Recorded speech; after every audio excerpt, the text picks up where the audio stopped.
इस बारे में सोचने के लिए जितना समय चाहिए ले लो। हालांकि साधकों के लिए संप्रदाय में शामिल होना बहुत आम बात है, लेकिन यह ऐसी बात नहीं है जिसे आपको हल्के में लेना चाहिए, क्योंकि यह आपके बाकी जीवन को प्रभावित कर सकता है। जुबान वुहान ने उससे कहा। और अगर आप कभी किसी संप्रदाय में शामिल होने का फैसला करते हैं तो ड्रैगन एसेंस मंदिर में आइए। ये दुनिया के शीर्ष संप्रदायों में से एक है और मैं वर्तमान में यही हूँ। वे आपके साथ अच्छा व्यवहार करेंगे, मैं आपको इसकी गारंटी दे सकता हूँ। हितेश ने सिर हिलाया, मैं इसे ध्यान में रखूंगा। कुछ समय बाद जब रात का खाना तैयार हो गया तो खाने की मेज पर बैठने के बाद जियो हुआ ने हितेश से पूछा, क्या आप इतने कम भोजन से संतुष्ट रहेंगे भाई हितेश? चून की जुबान परिवार को हितेश की खाने की आदतों के बारे में पता नहीं था, इसलिए उन्हें चिंता थी कि खाना शायद उसके दांतों के बीच की जगह को भी नहीं भर पाएगा। हालांकि यह मेरा पेट भरने के लिए पर्याप्त नहीं होगा, लेकिन मुझे हर बार कुछ खाते समय पेट भरा हुआ नहीं चाहिए, उन्होंने कुछ क्षण बाद कहा। जिया हुआ ने फिर कुछ नहीं कहा और कुछ ही देर बाद उन्होंने खाना शुरू कर दिया। कई मिनट बाद रात के खाने के बाद हितेश ने जुबान परिवार से कहा, अद्भुत रात्रिभोज के लिए धन्यवाद। मुझे अब जाना होगा। तुम तो जा ही रहे हो, बाहर तो अंधेरा हो चुका है। जुबान वुहान ने उससे कहा, ऐसा लग रहा था कि वह उसे इतनी जल्दी जाते हुए नहीं देखना चाहता था। मैं अधिक समय तक रुकना चाहता हूँ, लेकिन मेरी बहन जल्द ही आ जाएगी और मैंने उससे वादा किया है कि मैं उससे अधिक समय तक इंतजार नहीं करवाऊंगा। क्या ऐसा है? जुबान वुहान ने सिर हिलाया और कहा, तो मुझसे वादा करो कि तुम भविष्य में मुझसे मिलने फिर आओगे। फिर उसने अपना हाथ उसकी ओर बढ़ाया जैसे वह हाथ मिलाने के लिए कह रही हो। हितेश ने बिना किसी हिचकिचाहट के उससे हाथ मिलाया और कहा, मैं वादा करता हूँ।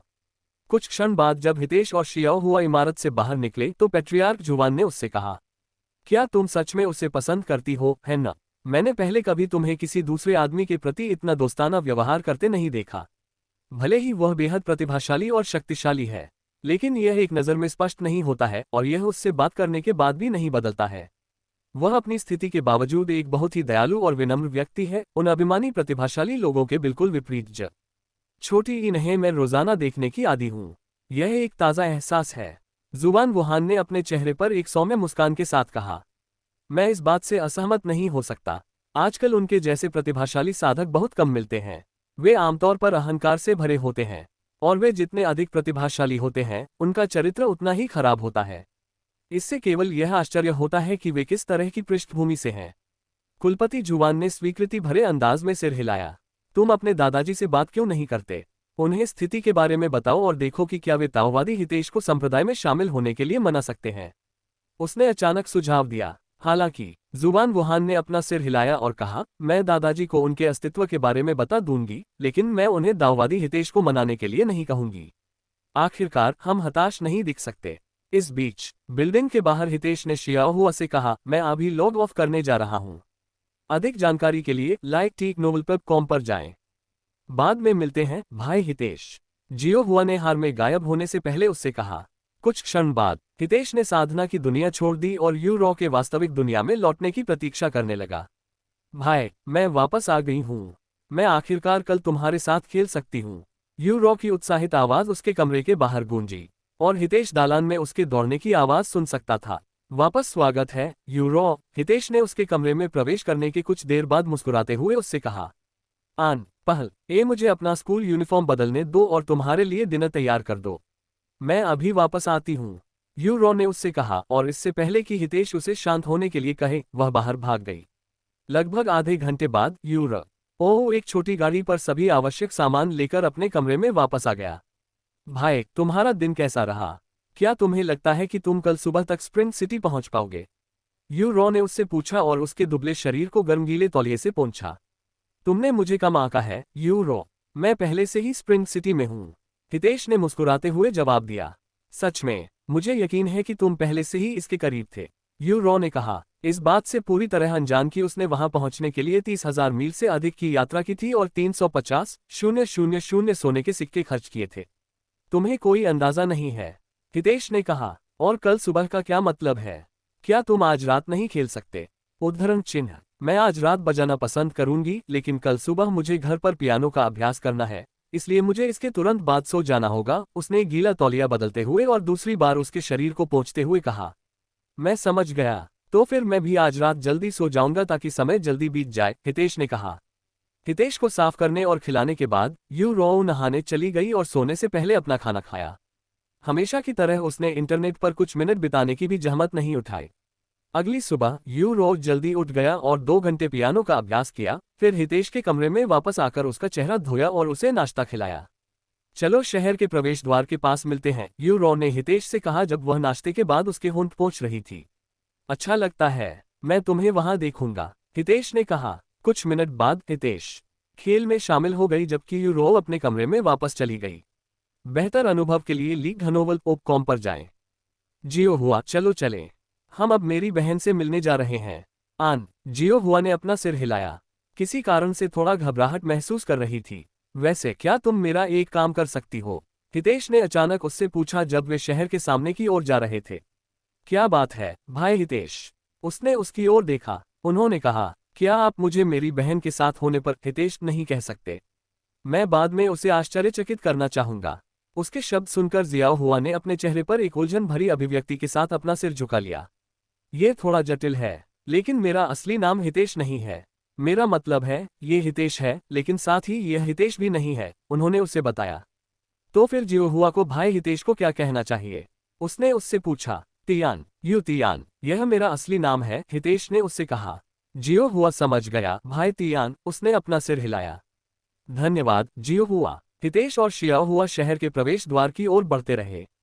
कई मिनट बाद वे शहर के द्वार पर पहुंचे और ये देखकर आश्चर्यचकित रह गए कि वहां एक छोटी भीड़ इकट्ठी थी और ऐसा लग रहा था कि वे किसी चीज को घेर रहे थे और वे सभी युवा पुरुष थे। परी महिला, आपका नाम क्या है? मैं स्वर्गीय टाइगर अकादमी से बाई चेन हूँ। उद्धरण चिन्ह, उसके बारे में भूल जाओ, युवा परी। मेरे पिता प्रतिष्ठित नौक्रेन संप्रदाय में एक बुजुर्ग हैं। युवती, तुम यहाँ अकेली क्यों खड़ी हो? क्या तुम किसी का इंतजार कर रही हो? तुम मेरे साथ क्यों नहीं आती? एक स्पष्ट और मधुर आवाज ने अचानक इन युवकों को टोका। मुझे खेद है, लेकिन मुझे आप में से किसी के साथ जाने में कोई दिलचस्पी नहीं है और मेरा पहले से ही किसी और के साथ कार्यक्रम तय है। क्या आप कह रहे हैं कि जिस व्यक्ति का आप इंतजार कर रहे हैं वह मुझसे अधिक महत्वपूर्ण है? यिन झो, शक्तिशाली ज़ेडफिस्ट पर्वत के आंतरिक शिष्य। बाद में एक अभिमानी आवाज गूंजी। ये सह बड़ी ई है। स्त्री स्वर ने शांत स्वर में उत्तर दिया, जो शांत तालाब की तरह लग रहा था। ये व्यक्ति मेरे लिए दुनिया की किसी भी चीज से अधिक महत्वपूर्ण है। यह आवाज, हितेश इस खूबसूरत आवाज को तुरंत पहचान सकती थी। भले ही वह अपने चारों ओर हजारों लोगों के जोर जोर से बात करने के बीच एक शब्द भी बुदबुदाती। ये दुस्साहस है। मुझे परवाह नहीं कि तुम्हारा चेहरा सुंदर है या नहीं, लेकिन तुमने मेरे साथी शिष्यों के सामने मेरे चेहरे पर थप्पड़ मारने की हिम्मत कैसे की? यूरो, हितेश ने भीड़ के पास पहुंचते ही उसका नाम चिल्लाया। भाई, उसकी आवाज सुनकर यूरो की आंखें चमक उठीं। हालांकि उसकी आवाज हमेशा से ज्यादा साफ और ऊर्जावान लग रही थी, लेकिन वह कभी भी उसकी आवाज को किसी और की आवाज नहीं समझती थी। तुम कौन हो? यूरो के चारों ओर खड़ी भीड़ ने तुरंत अपना ध्यान हितेश की ओर लगाया, जिसके चेहरे पर शांति थी। ओह, शायद तुम वही व्यक्ति हो जिसका वह इंतजार कर रही है, वह व्यक्ति जो मुझसे ज्यादा महत्वपूर्ण है। तो तुम्हारे पास ठीक 3 सेकंड है मुड़ने और जाने के लिए, इससे पहले कि वह व्यक्ति अपनी बात पूरी कर पाता। हितेश ने एक कदम आगे बढ़ाया और अपनी तलवार को इतनी तेज गति से घुमाया कि उसे आंखों से नहीं देखा जा सकता था, और वह सीधे उस व्यक्ति की गर्दन के सामने आकर रुकी। मुझे परवाह नहीं है कि तुम कौन हो, तुम्हारे पास उसे अकेला छोड़ने के लिए 3 सेकंड है, उसके बाद मैं तुम्हें नरक में भेज दूंगा, हितेश ने एक ठंडी और मांग वाली आवाज में कहा। उसकी निगाहें एक भयावह भावना से भरी हुई थी, जो उसकी आज्ञा का उल्लंघन करने की हिम्मत करने वाली किसी भी चीज को नष्ट करने की धमकी दे रही थी। अपनी गर्दन पर ठंडे ब्लेड का दबाव महसूस करते हुए यिन झो नाम के उस व्यक्ति ने निगलने की भी हिम्मत नहीं की। वह 5वें स्तर के आत्मा योद्धा क्षेत्र में है। वह निश्चित रूप से एक प्रसिद्ध संप्रदाय का प्रतिभाशाली शिष्य है। मैं उसके साथ खिलवाड़ नहीं कर सकता। हितेश के शरीर से निकलने वाली शक्तिशाली आभा को महसूस करने के बाद यिन झो अंदर ही अंदर चिल्लाया, यंग मास्टर, जरूर कोई गलतफहमी हुई होगी। मैं तुरंत चला जाऊंगा। जब ज़ेडफिस्ट पर्वत से शिष्य चले गए तो अन्य लोग भी चुपचाप चले गए और कहीं से भी आए इस रहस्यमय विशेषज्ञ को अपमानित करने का साहस नहीं जुटा पाए। भाई हितेश, जिया हुआ हितेश द्वारा अभी अभी दिखाई गई क्रूरता से अचंभित थी, क्योंकि उसने पहली बार उसे किसी अन्य इंसान के प्रति हत्या का इरादा दिखाते हुए देखा था। वास्तव में उसे ये भी नहीं पता था कि वह इतना दबंग हो सकता है। जब भाई बहनों के बीच का रास्ता साफ हो गया और यूरो अंततः उस लंबे और सुंदर युवक को देख सकी जो उसके पास ही खड़ा था, तो उसने सदमे से अपना मुंह ढक लिया और उसकी आंखों में एक साथ कई भावनाएं चमक उठीं, जिससे उसकी आंखें भर आईं। तुम मेरी अपेक्षा से अधिक लंबी हो, यूरो, हितेश ने अपने चेहरे पर एक गर्मजोशी भरी मुस्कान के साथ कहा। उसकी नज़र उसके सामने खड़ी खूबसूरत युवती पर थी। भाई तियान, मैं यूरो अवाक थी। हालांकि उसने पहले से ही तैयारी कर रखी थी कि वह उससे क्या कहना चाहती है, लेकिन अपने भाई को जो लगभग पूरी जिंदगी अपन रहा था, खड़ा और पूरी तरह स्वस्थ दिखने के बाद वह बस शब्दों के लिए खोई हुई थी। क्या हुआ यूरो, तुम कुछ बोल क्यों नहीं रही हो? बिल्ली ने तुम्हारी जीभ काट ली है। हितेश ने काफी देर तक इंतजार करने के बाद उससे कहा। भाई तियान, वाह! उद्धरण चिन्ह। उसके शब्दों के जवाब में यूरो ने अपनी बाहें फैलाकर उस पर झपट्टा मारा और जोर से रोते हुए बोली, मुझे यकीन नहीं हो रहा। तुम उससे भी ज्यादा अच्छे लग रहे हो जितना मैंने सोचा था कि अगर तुम स्वस्थ होते तो दिखते। हितेश ने तुरंत अपनी बाहें खोलकर उसे गले लगा लिया और फिर उसे कसकर गले लगा लिया, ऐसा कुछ जो वह कई सालों से करना चाहता था लेकिन शारीरिक रूप से सक्षम नहीं था। हालांकि कल्टीवेशन ऑनलाइन के 100% इमर्सिव सिस्टम की मदद से आखिरकार हितेश को यूरो की गर्मजोशी महसूस करने का मौका मिला और इसने यूरो के हितेश को फिर से स्वस्थ होते देखने के सपने को सच होने दिया। और यद्यपि वे केवल खेल के अंदर ही थे और वास्तविक दुनिया में नहीं थे, फिर भी यह उनके लिए बहुत मायने रखता था। हाँ, तुम भी मेरी कल्पना से बहुत अलग दिखती हो, हितेश ने उससे कहा। कुछ मिनट बाद जब यूरो ने काफी रोया और शांत हो गई, तो हितेश ने उससे कहा, मैं तुम्हें अपनी छोटी दोस्त से मिलवाता हूं जो शुरू से ही मेरे साथ रही है और तब से मेरी बहुत मदद की है।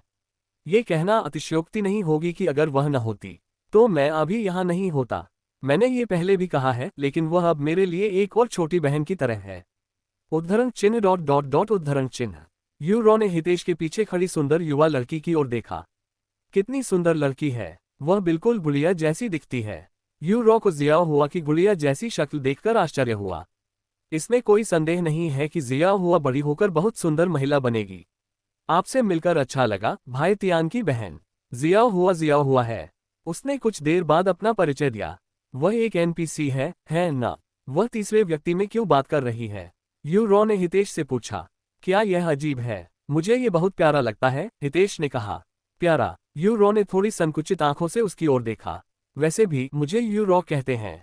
चूंकि भाई तियान तुम्हें छोटी बहन की तरह मानते हैं, तो चलो साथ रहने की कोशिश करते हैं, ठीक है? यूरो ने हाथ मिलाने के लिए जिया हुआ की ओर हाथ बढ़ाया। जियो हुआ ने सिर हिलाया और हाथ मिलाया, फिर भी उन दोनों के बीच एक भयंकर माहौल था। लगभग ऐसा लग रहा था जैसे वे एक अदृश्य युद्ध के मैदान में खड़े हों। जिया हुआ से हाथ मिलाने के बाद यूरो ने हितेश के सुंदर रूप को कुछ और देखने के लिए मुड़कर देखा, मानो वह उसकी छवि को अपनी आत्मा में उकेरने की कोशिश कर रही हो। खैर, अब जब हम साथ हैं तो तुम क्या करना चाहती हो, यूरो? हितेश ने कुछ देर बाद उससे पूछा। मैंने वास्तव में इसके बारे में नहीं सोचा है, लेकिन मैं पहले अपनी खेती को थोड़ा बढ़ाना चाहता हूँ। आखिरकार मैं बोझ नहीं बनना चाहता। तुम्हें इस बारे में चिंता करने की जरूरत नहीं है क्योंकि मैं तुम्हें कभी बोझ नहीं समझूंगा।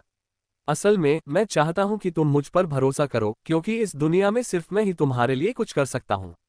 हितेश ने उससे कहा। धन्यवाद भाई, उसने सिर हिलाया। जियो हुआ, क्या कोई शांत जगह है जहां हम जा सके ताकि वह शांतिपूर्वक खेती कर सके?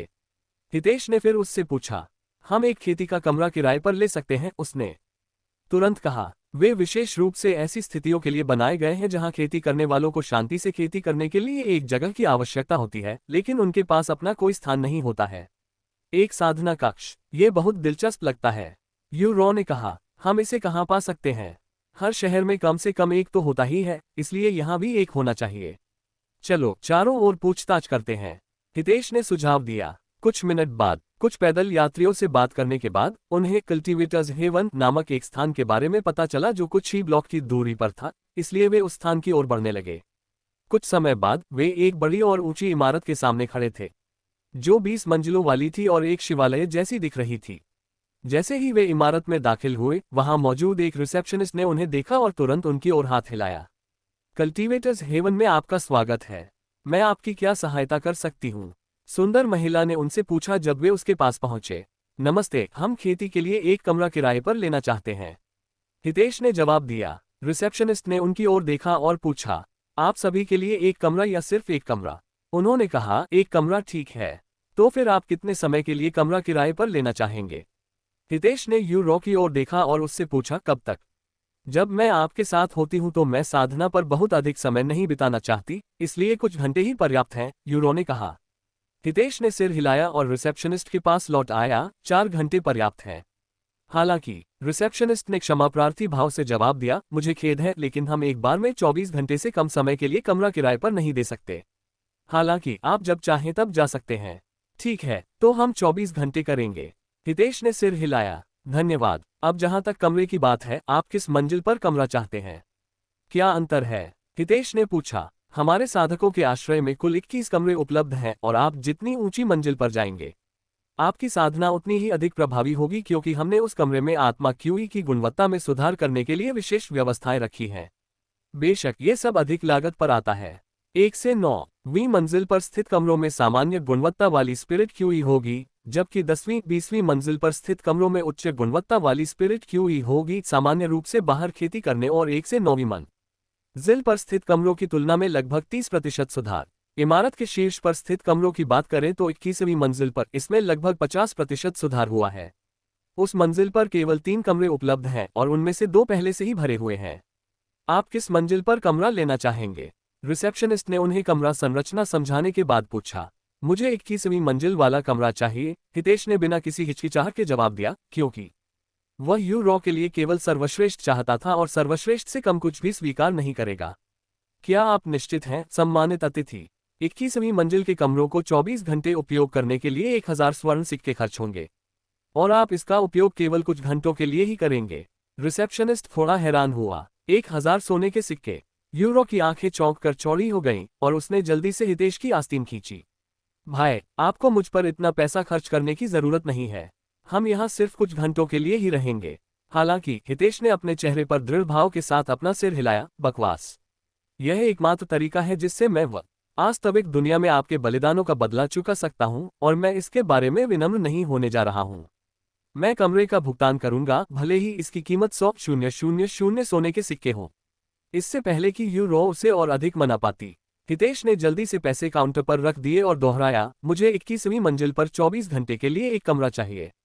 तुरंत, सम्मानित अतिथि। रिसेप्शनिस्ट ने चेहरे पर उज्ज्वल मुस्कान के साथ पैसे स्वीकार कर लिए, क्योंकि इससे उसकी स्थिति पर सकारात्मक प्रभाव पड़ता, क्योंकि वह इतना महंगा कमरा किराए पर देने में सफल रही थी। आया, भाई, सोचिए कि तुम बिना पलक झपकाए 1000 सोने के सिक्के खर्च कर दोगे। वैसे भी तुमने इतनी दौलत कैसे हासिल की? ज्यादातर खिलाड़ियों के पास कई दिनों तक मेहनत करने के बाद ज्यादा से ज्यादा कुछ दर्जन सोने के सिक्के होते हैं, और यहाँ तक कि सबसे अमीर खिलाड़ी जो गेम पर असली पैसे खर्च करते हैं, वे भी इतनी फिजूल खर्ची करने की हिम्मत नहीं करेंगे। यूरो ने जोर से आह भरी। हितेश की अस्वास्थ्यकर खर्च करने की आदत से हैरान होकर अवाक रह गया। काश उसे पता होता कि उसने उससे मिलने के लिए 350,000 सोने के सिक्के खर्च कर दिए हैं। कोई कल्पना ही कर सकता है कि उस समय उसका चेहरा कैसा होगा। सम्मानीय अतिथि, यदि आपको मेरा आपका नाम पूछना बुरा न लगे तो। युवा यूतियान, हितेश हकलाया। युवा मास्टर यूतियान है ना? कृपया मुझे आपके लिए चाबी लाने के लिए एक क्षण दे। कुछ क्षण बाद रिसेप्शनिस्ट एक गोलाकार पदक लेकर वापस आया, जो किसी प्रकार के जैद या क्रिस्टल से बना हुआ प्रतीत हो रहा था, और उसने उसे हितेश को सौंप दिया। समय उस क्षण से शुरू होगा जब आप चाबी से दरवाजा खोलेंगे, और एक बार 24 घंटे पूरे हो जाने पर कमरा सभी स्पिरिट क्यूई को कमरे में प्रवेश करने से रोक देगा। रिसेप्शनिस्ट ने बाद में उसे समझाया। मैं समझ गया, धन्यवाद। हितेश ने समूह के साथ सीढ़ियों पर चढ़ने से पहले उससे कहा। 20 सीढ़ियां चढ़ने के बाद हितेश और उसका छोटा समूह आखिरकार 21वीं मंजिल पर पहुंच गया। इस मंजिल पर पत्थर से बने केवल 3 दरवाजे थे जो अंततः एक दूसरे से दूर थे, और प्रत्येक दरवाजे के ठीक बगल में एक पत्थर की पट्टिका थी। 3 पत्थर की पट्टियों में से 2 में पहले से ही छेद में एक चाबी डाली गई थी, जो संकेत देती थी कि यह पहले से ही कब्जा कर लिया गया था। इसलिए हितेश और अन्य लोग उस पत्थर की पट्टिका के पास गए जिसमें एक खाली चाबी का छेद था। चाबी को चाबी के छेद में डालने के बाद पत्थर का दरवाजा खुलने से पहले हिलने लगा। हालांकि ये किसी भी सामान्य दरवाजे से अलग था और यह जमीन से ऊपर उठकर खुलता था। जैसे ही वे खाली कमरे में पहुंचे, पत्थर का दरवाजा बंद हो गया और वे अंदर बंद हो गए। कुछ ही क्षणों बाद खाली कमरा समृद्ध और सघन आध्यात्मिक ऊर्जा से भरने लगा और फर्श पर एक जादुई चक्र जैसा बड़ा चित्र प्रकट हुआ जो पूरे कमरे में फैल गया। वाह, यह बाहर से देखने पर आत्मा क्यूई से बिल्कुल अलग लगता है। हितेश ने कमरे में आध्यात्मिक ऊर्जा को महसूस करने के बाद आश्चर्य व्यक्त किया। कमरे में एक विशेष व्यवस्था है जो आत्मा क्यूई को आकर्षित करती है और उसकी गुणवत्ता बढ़ाती है। जियो हुआ ने उसे समझाया। अरे, वह क्या है? हितेश ने उससे पूछना जारी रखा। एरे को फॉर्मेशन के रूप में भी जाना जाता है और वे एरे मास्टर्स द्वारा बनाए गए प्रभाव के क्षेत्र वाली तकनीकें हैं और उस फॉर्मेशन के अंदर की किसी भी चीज को एरे का भीतर फॉर्मेशन मास्टर द्वारा निर्धारित कानून का पालन करना होगा। उदाहरण के लिए, यदि कोई इस कमरे के अंदर एक मूवमेंट प्रतिबंध सरणी स्थापित करता है, तो जब तक हम इस कमरे को नहीं छोड़ते तब तक हमारी गतिविधि छोटी ईयां किसी न किसी तरह से प्रतिबंधित रहेंगी। मैं समझ गया। तो फर्श पर ये अजीब प्रतीक यही है। हितेश ने फर्श पर विशाल जादुई घेरे को देखते हुए कहा। एरे स्किल आमतौर पर सक्रियण के बाद खुद को प्रकट करते हैं, इसलिए उन्हें अक्सर एरे मास्टर्स द्वारा जाल के रूप में उपयोग किया जाता है, जियोहुआ ने उससे कहा। खैर, मैं अब साधना शुरू करने जा रही हूँ, यूरो ने अचानक कहा और वह कमरे के बीच में कमल की मुद्रा में बैठ गई। कुछ क्षण बाद उसकी सांसें शांत हो गईं और लयबद्ध हो गईं।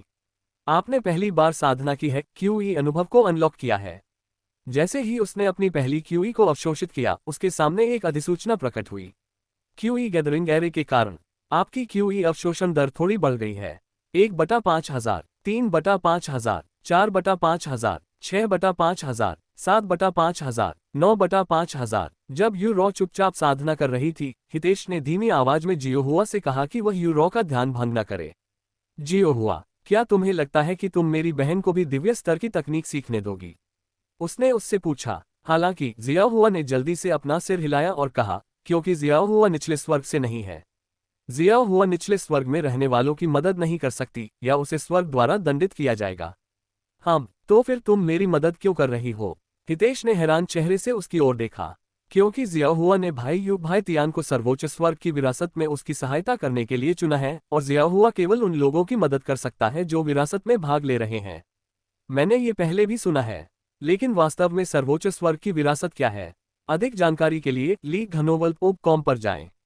सर्वोच्च स्वर्ग की विरासत स्वर्ग द्वारा जियाहुआ को दिया गया एक मिशन है जिसे उसे पूरा करना है, और जियाहुआ का मिशन किसी ऐसे व्यक्ति को ढूंढना है जो स्वर्ग की सीढ़ी चढ़ सके और सर्वोच्च स्वर्ग तक पहुंच सके।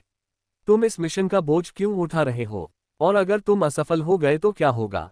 हितेश ने हैरान होकर अपनी भौहें उठाई और पहले से भी ज्यादा उलझन में महसूस किया। हालांकि जियाहुआ ने तुरंत कोई जवाब नहीं दिया, यहां तक कि बोलने में भी वह झिझक रही थी। लगभग ऐसा लग रहा था जैसे वह किसी चीज से डर रही हो। यदि आप मुझे अभी नहीं बताना चाहती हैं, तो आपको बताने की आवश्यकता नहीं है।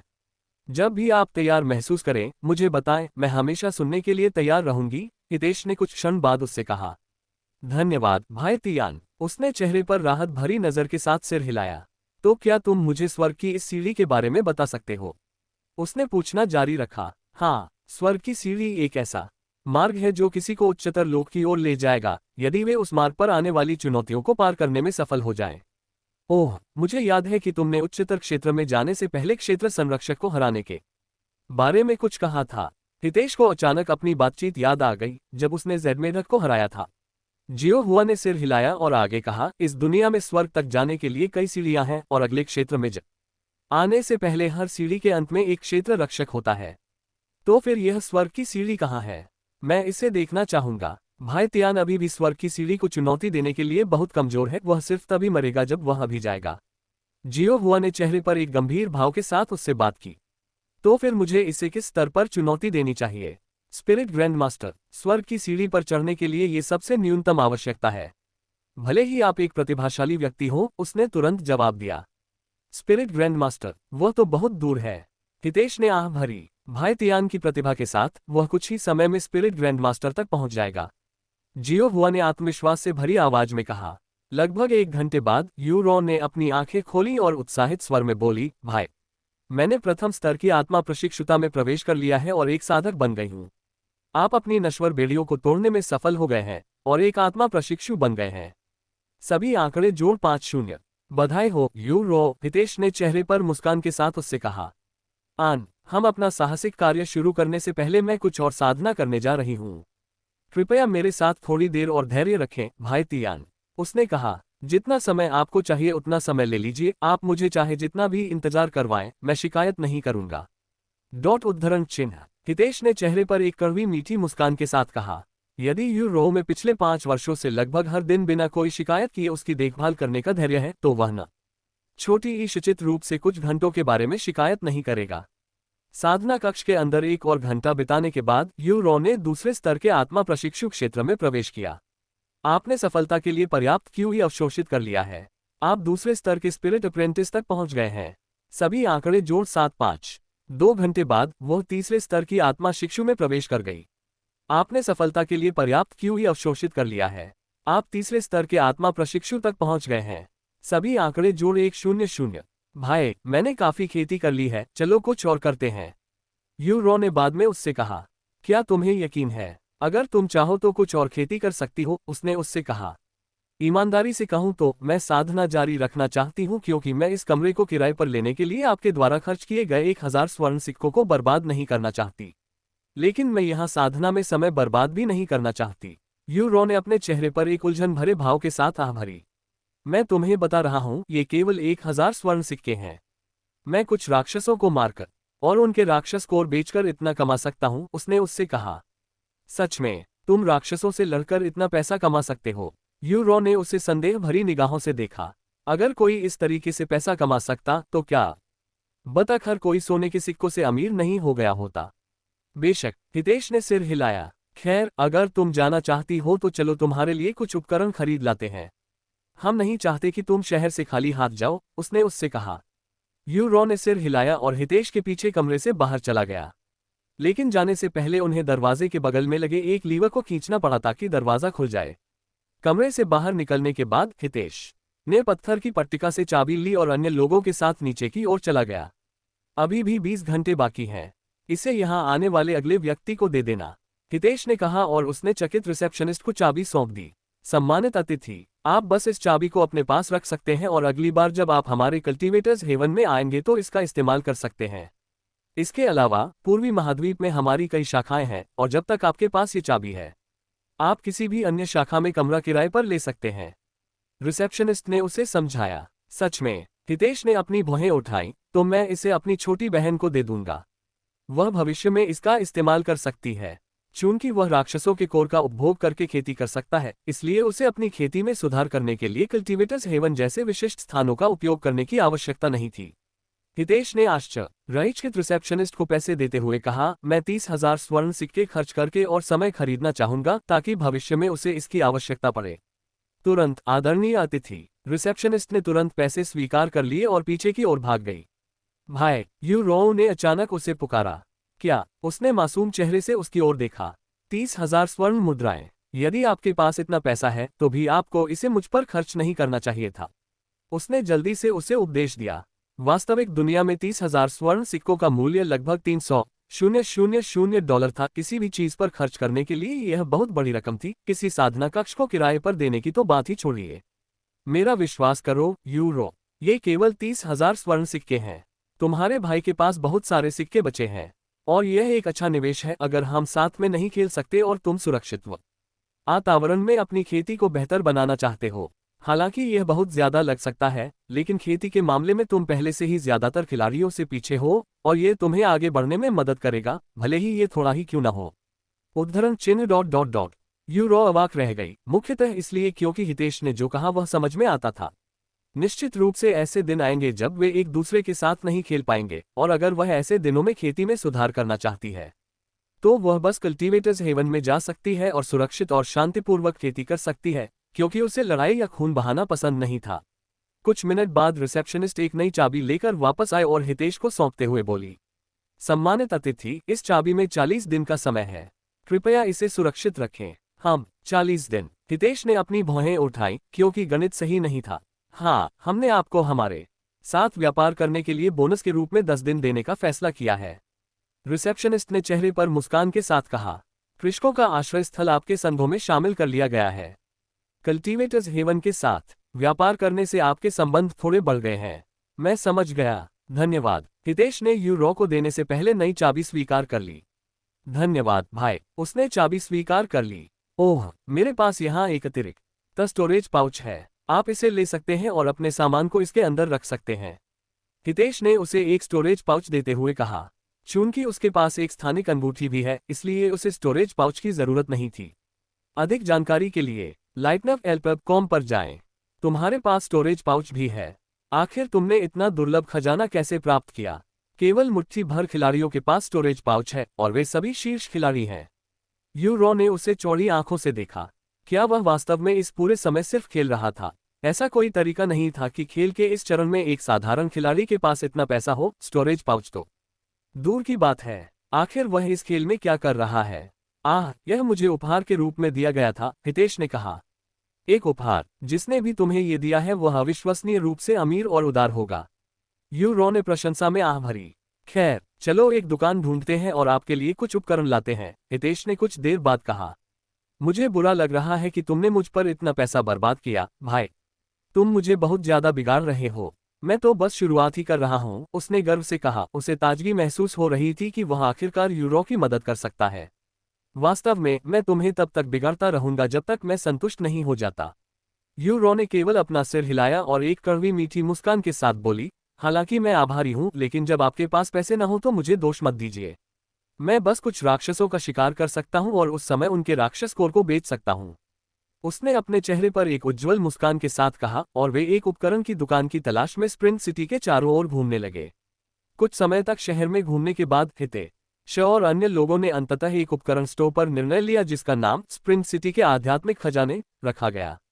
जैसे ही वे दुकान में दाखिल हुए, काउंटर के पीछे खड़ा अधेड़ उम्र का आदमी चिल्लाया, हमारे उपकरण स्टोर में आपका स्वागत है। युवा लोग किस तरह के उपकरण की तलाश में हैं? आप किस तरह का हथियार इस्तेमाल करना चाहती हैं? हितेश ने उससे पूछा। उन्होंने कहा, मुझे पक्का पता नहीं है, लेकिन हल्का और छोटा सामान ही बेहतर है। कुछ हल्का और छोटा है ना? अधेड़ उम्र का आदमी कुछ देर सोचने लगा और फिर बोला, हमारे पास खंजर, चाकू और पंखे हैं। इनमें से कौन सी चीज युवती को ज्यादा पसंद आएगी? पंखे। उन्हें हथियार माना जाता है। हितेश को आश्चर्य हुआ क्योंकि उसने पहली बार ऐसी बात सुनी थी। बेशक, एक साधक के हाथ में कोई भी चीज हथियार बन सकती है। हालांकि पंखे आमतौर पर उनकी कमजोर उपस्थिति और कमजोर उपस्थिति के कारण इस्तेमाल नहीं किए जाते हैं और ज्यादातर लोग ऐसी चीज पसंद करते हैं जो मजबूत या अच्छी लगे, जैसे तलवार। अधेड़ उम्र के आदमी ने उसे समझाया। क्या मैं प्रशंसकों को देख सकता हूँ? यूरो ने फिर पूछा। जरूर, ये हमारे पास इस समय उपलब्ध सबसे अच्छे पंखे हैं। इसके बाद मध्यम आयु वर्ग के व्यक्ति ने पीछे के कमरे से एक लंबा लकड़ी का बक्सा निकाला और उसे काउंटर पर रख दिया। बक्सा खोलने पर यूरो को 3 सुंदर पंखे दिखाई दिए, जो विशेष सामग्रियों से बने हुए प्रतीत हो रहे थे। वाह, ये बहुत सुंदर है। यूरो को जल्द ही ये प्रशंसक पसंद आ गए। हालांकि पंखों की कीमतें देखकर उनका उत्साह तुरंत गायब हो गया। जेड फैन, ग्रेड, स्पिरिट, गुणवत्ता उच्च, आवश्यक शारीरिक शक्ति 100, मानसिक शक्ति आवश्यक 250, मूल्य 60,000 स्वर्ण। लाल धातु प्रशंसक, गुणवत्ता उच्च, आवश्यक शारीरिक शक्ति 170, मानसिक शक्ति की आवश्यकता 300, मूल्य 75,000 स्वर्ण। स्पिरिट वीवर, गुणवत्ता शिखर, आवश्यक शारीरिक शक्ति 50, मानसिक शक्ति की आवश्यकता 300, मूल्य 200,000 स्वर्ण। क्या आपके पास कुछ कम महंगा है? एक आम पंखा भी ठीक है। यूरो ने अंदर ही अंदर आह भरते हुए अधेड़ उम्र के आदमी से कहा। ऐसा कोई तरीका नहीं था कि वह बेशर्मी से अपने भाई से उसके लिए इतनी महंगी चीज खरीदने के लिए कहे, जबकि उसने पहले ही उस पर 30,000 सोना बर्बाद कर दिया था। अगर आपको कुछ सामान्य चाहिए तो आप उन्हें वहां अलमारियों पर पा सकते हैं। उनमें से ज्यादातर 5 सोने के सिक्कों से कम कीमत के हैं। अधेड़ उम्र के आदमी ने खिड़की के पास लकड़ी की अलमारियों की ओर इशारा करते हुए कहा। हालांकि जैसे ही मध्यम आयु वर्ग का व्यक्ति लकड़ी के बक्से को बंद करने के लिए तैयार हुआ, हितेश अचानक बोला, रुको, मैं स्पिरिट वीवर खरीदूंगा। मध्यम आयु वर्ग के व्यक्ति ने तुरंत अपनी हरकतें रोककर हितेश की ओर देखा, जैसा कि यूरो ने भी किया, जिसने चेहरे पर एक अजीब सा भाव लिए उसे देखा। मेरी तरफ ऐसे मत देखो, यूरो। मुझे पता है कि तुम इसे चाहती होकर, क्योंकि तुम इसे इतनी गौर से देख रही थी। हितेश ने दुकानदार को पैसे देते हुए मुस्कुराते हुए उससे कहा, अगर मैं चाहूं भी तो भी आप 200,000 सोना ऐसे ही खर्च नहीं कर सकते। आखिर आपके पास कितना पैसा है, भाई? उसने उससे पूछा, ये सोचते हुए कि क्या उसने कहीं से कोई ऋण लिया है। मेरे पास पर्याप्त है, उसने मुस्कुराते हुए कहा। खरीदारी के लिए धन्यवाद, युवा मास्टर। मध्यम आयु वर्ग के व्यक्ति ने हितेश को संबोधित करने का तरीका बदल दिया और अधिक सम्मानजनक आवाज में बोला। पैसे गिनने के बाद अधेड़ उम्र के व्यक्ति ने सुंदर सफेद पंखा उसे थमा दिया और कहा, यह पंखा दूसरों की तुलना में अधिक महंगा है। इसका कारण न केवल इसकी उच्च गुणवत्ता है, बल्कि यह भी है कि यह खजाना प्राकृतिक रूप से पैदा हुआ है, और प्राकृतिक रूप से पैदा हुए खजाने मानव निर्मित खजानों की तुलना में स्वाभाविक रूप से अधिक महंगे होते हैं। सफेद पंखा स्वीकार करने के बाद हितेश ने यूरो की ओर अपनी बाहें फैलाईं और उससे कहा, पैसा खर्च करने के लिए होता है, अन्यथा इसका कोई मूल्य नहीं है, यूरो। इसके अलावा ये केवल एक खेल है, इसे स्वीकार करो। जबकि यह सच है। फिर भी आपको इतना खर्च नहीं करना चाहिए। आप खुद को क्या समझते हैं? खिलाड़ी हितेश, खेल में सबसे अमीर खिलाड़ी। यूरो ने अपने चेहरे पर पराजित मुस्कान के साथ अपना सिर हिलाया। उद्धरण चिन्ह डॉट डॉट डॉट उद्धरण चिन्ह। उसकी बातें सुनते ही हितेश के चेहरे की मुस्कान तुरंत गायब हो गई और उसने उसके सवाल का जवाब देने की हिम्मत नहीं की, क्योंकि उसे डर था कि वह अपनी पहचान तय समय से पहले ही उजागर कर देगा। कुछ क्षण बाद यूरो ने चमकती आंखों से स्पिरिट वेवर को देखा। ये पंखा वाकई खूबसूरत है। हालांकि मैं भविष्य में भी नौकरों का इस्तेमाल करके लड़ना चाहता हूं, लेकिन मैं निश्चित रूप से इस पंखे का इस्तेमाल करना बंद नहीं करूंगा। यूरो की बातें सुनकर दुकानदार ने अचानक कहा, अगर आपको नौकर चाहिए तो आप सड़क के नीचे स्थित बीस्ट कॉन्ट्रैक्ट की दुकान पर जा सकते हैं। आपको वहां सभी प्रकार के जानवर मिल जाएंगे। सच में? चलो जाकर देखते हैं भाई, यूरो ने जल्दी से उससे कहा। ठीक है, उसने सिर हिलाया। कुछ ही देर बाद वे उपकरण की दुकान से निकलकर सीधे बीस्ट कॉन्ट्रैक्ट की दुकान पर पहुंचे, जिसका उल्लेख अधेड़ उम्र के व्यक्ति ने किया था। हमारे बीस्ट कॉन्ट्रैक्ट स्टोर में आपका स्वागत है। क्या आप आज किसी बीस्ट के साथ कॉन्ट्रैक्ट करना चाहते हैं? युवा मेहमान। काउंटर के पीछे रिसेप्शनिस्ट ने उन्हें स्टोर में प्रवेश करते देख आवाज लगाई। हम अभी बस इधर उधर देख रहे हैं, यूरो ने कहा। शायद मैं आपकी मदद कर सकूं कि आप क्या ढूंढ रहे हैं। आप किस तरह के जानवर ढूंढ रहे हैं? हमारे पास परिपक्व जानवर हैं, युवा जानवर हैं और यहाँ तक कि वे भी हैं जो अंडे से निकलने का इंतजार कर रहे हैं। आप तो अंडे से निकले हुए जानवर भी बेचते हैं। ये कैसे काम करता है? मैंने सोचा था कि आप केवल वसीयत वाले जानवरों के साथ ही अनुबंध कर सकते हैं, यूरो ने पूछा। हम बस वही करते हैं जिसे जबरन अनुबंध कहा जाता है, जो बिना अंडे वाले जानवर और विक्रेता के बीच जबरन संबंध स्थापित करेगा ताकि जन्म के तुरंत बाद वे आपके साथ अनुबंधित हो जाएं। अधिकांश ग्राहक बिना अंडे वाले जानवरों को चुनते हैं क्योंकि उन्हें युवा जानवरों की तुलना में प्रशिक्षित करना बहुत आसान होता है, जबकि परिपक्व जानवरों को नियंत्रित करना कठिन होता है। बेशक बिना अंडे वाले जानवर दूसरों की तुलना में अधिक महंगे भी होते हैं। क्या तुम यहाँ एक नौकर खरीदना चाहती हो, यूरो? हितेश ने कुछ देर बाद उससे पूछा। उसने अपना सिर हिलाया और कहा, नहीं, मुझे नहीं लगता कि मैं इस तरह के अस्वस्थ तरीके से कोई अनुबंध बनाना चाहती हूँ। मैं अनुबंध को मजबूर नहीं करना चाहती और एक ऐसा जानवर ढूंढना चाहती हूँ जो मेरा नौकर बनने को तैयार हो, जिससे हमारा रिश्ता और भी अधिक विश्वसनीय और वास्तविक बन जाएगा। कॉन्ट्रैक्ट बीस्ट स्टोर से निकलने के बाद हितेश ने यूरो से पूछा, अब जब तुम्हारे पास हथियार है तो तुम क्या करना चाहती हो? चूंकि यह एक खेल है, इसलिए हमें पुरस्कार के लिए खोज पूरी करनी चाहिए और कल कोठरी साफ करनी चाहिए, है ना? उसने उससे कहा। तुम जियाओ हुआ के साथ क्या कर रहे थे? उसने फिर पूछा। खैर, हम ज्यादातर जंगलों में घूमते हैं और राक्षसों से लड़ते हैं, उन्होंने कुछ देर सोचने के बाद जवाब दिया।